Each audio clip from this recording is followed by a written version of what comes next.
He was being tried for 4 counts of not filing his income tax. Okay. And our question was, well, what is to decide? Either he did or he didn't. It never occurred to us that he might actually be innocent while at the same time not filing. In the federal government, it is not a felony not to file taxes. Finally, they said, okay, if we're going to get this guy, we're going to have to put it in the state. They called up the IRS agent, Agent Craner. Craner? Yeah. Robert Craner? Mm-hmm. This is Ken Doherty. He's also an investigator with the Illinois Department of Revenue. This is a request for a copy of the delegation of authority order. Right, and I talked to my boss about that, and he said that my badge is that. Badge is the authority.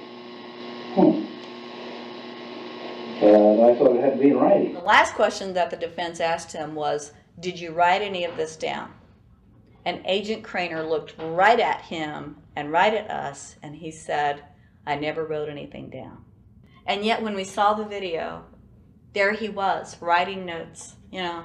And so I'm thinking, okay, at this point, the judge is supposed to say, Agent Craner, it is clear that you have committed perjury. It wasn't even noticed. It finally came to the climax. Mr. Harrell looked right at the prosecutor, and he said, I will tell you the same thing I have told over and over again to government officials. You show me the law that requires me to file a tax return, and I'll be glad to do it. And again, I asked, under what is the requirement that you claim under the Private Duty stuff? And the requirement under the regulations is what section? My question to you is, what particular act are we discussing here that I am liable to do these things that you claim I'm liable to do? Your exact question would be again? Okay, what is the section that what? But I guess I'm still not understanding your question, Mr. Harrell. Well, you must be familiar with what that you have the police powers to enforce. Yes. The prosecutor absolutely ignored him. And he started slandering Mr. Harrell. Just started attacking his character. They're calling us tax cheats, they're calling us fanatics, they're calling us weirdos. I don't care what you call me, but I have one question. Where is the law? Show me the law. They can't let this turn into a rational debate, because if they do, they lose it.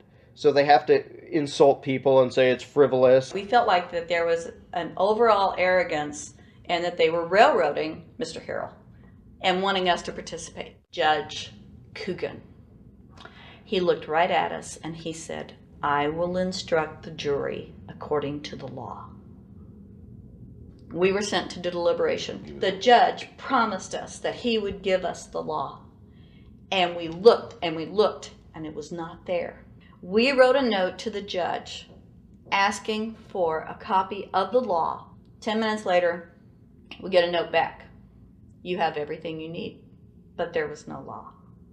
And he had promised us. At that point, I felt betrayed.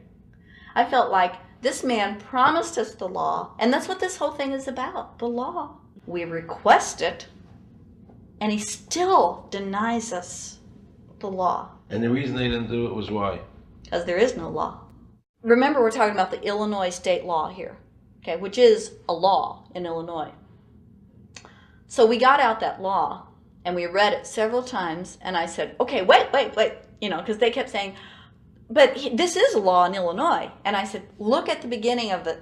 It says, anyone required to file a federal income tax return is required to file an Illinois tax return.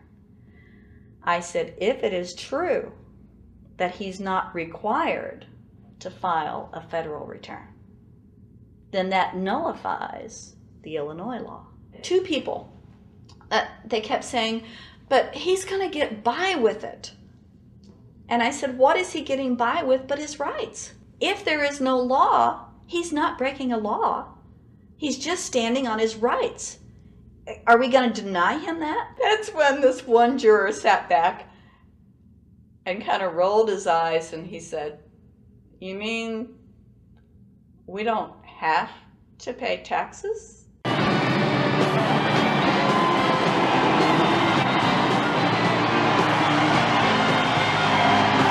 All of a sudden we realized that this trial was much bigger.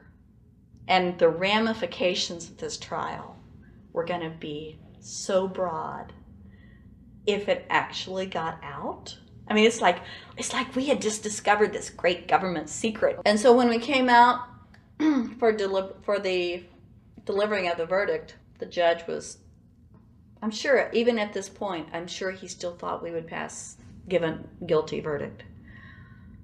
And the reason I say that is because of the look on his face when the first not guilty was read. His face just turned white. I mean, it's like, I don't believe this. The second time, you could hear people out in the audience, just in the courtroom, just going, wow, and the judge is just getting red in the face. I mean, he was just livid. And the judge got up and left. I sat there and I thought, this truly is a victory for the people. And I have never felt more patriotic. And I knew that we had done the right thing. I looked at that man, Mr. Harrell, and I thought, the system might not work all the time, but this time, for that man, it did.